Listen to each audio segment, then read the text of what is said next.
west side of Michigan. His name is Dr. Rob Davidson. He's an emergency room physician.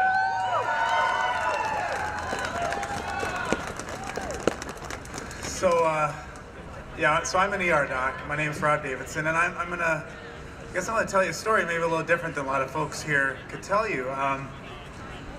And I think legislators need to get the perspective that I've had. Unfortunately, too many people have had. And I can just recount a story from back in 2001. Just got out of residency, and I was working in an ER in the west side of the state. And about 2 in the morning, guy wheels his buddy in a wheelchair.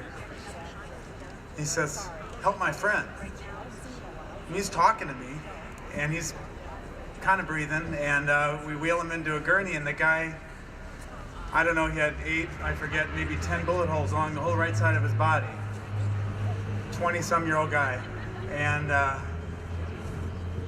right in front of us, he lost his pulse. And you're taught, if someone comes in, the victim of penetrating trauma, and they lose their pulse in front of you, you crack their chest. So that's what we did. All by myself with a bunch of nurses and no backup, and not knowing what the heck we were going to do after we got in there. And there's just blood everywhere. And what I think people forget is when we're talking about firing off a 30-round clip in a very short period of time. I don't know how many times this guy got shot by whom, how many people, how long it took. I imagine it was in my mind, in a flurry of gunfire in a very brief moment.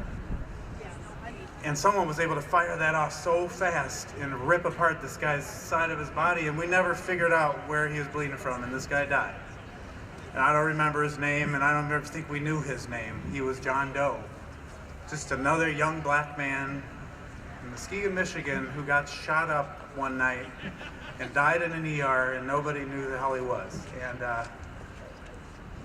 And so we come to a rally like this, and let me tell you, I am completely comfortable with a political rally around this issue. This is political. These are all candidates. We had representatives here. This is highly political. And you know why? Because the reason this keeps happening is completely political. It's insanity. It is political because we have cowards who are our politicians who are supposedly representing us. And their cowardice is why this keeps happening.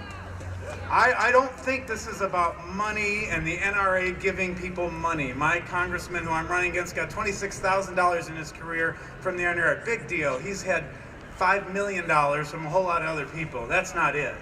It's cowardice. It is cowardice.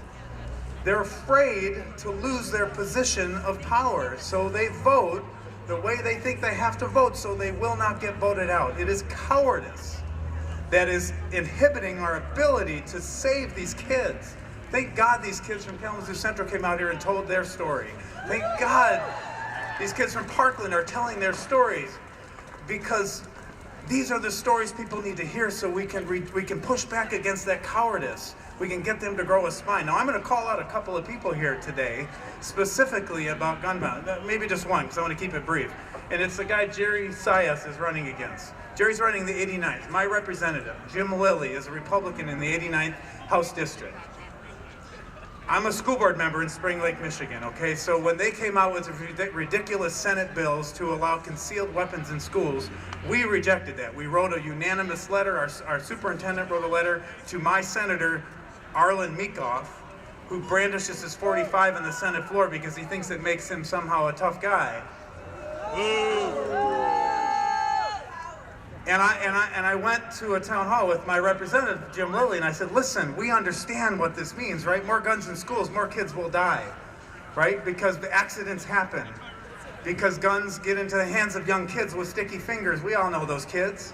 And someone gets shot. And if the bad guys come in shooting, and you got a teacher who's supposed to be defending their kids, and then the police come in, they don't know who's the bad guy, they don't know who has guns. And I tell him this, and I tell him, you need to vote sensibly the way you know how to vote. And his answer to me is, you know, Rob, some votes are political.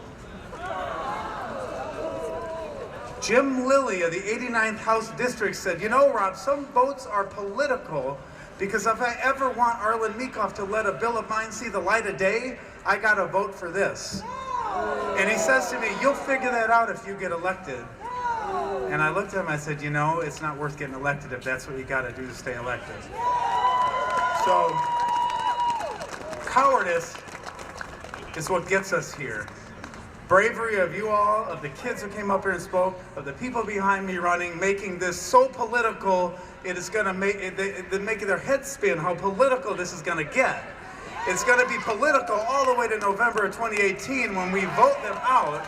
We get real people in office who will stand up for you, stand up for your kids, stand up for my 3 kids. So thank you all for being here. Make this political. Do not shy away from the politics of this, because it is all about politics to them. And we got to start taking it back and making it about that for us. So thank you very much. Have a great day.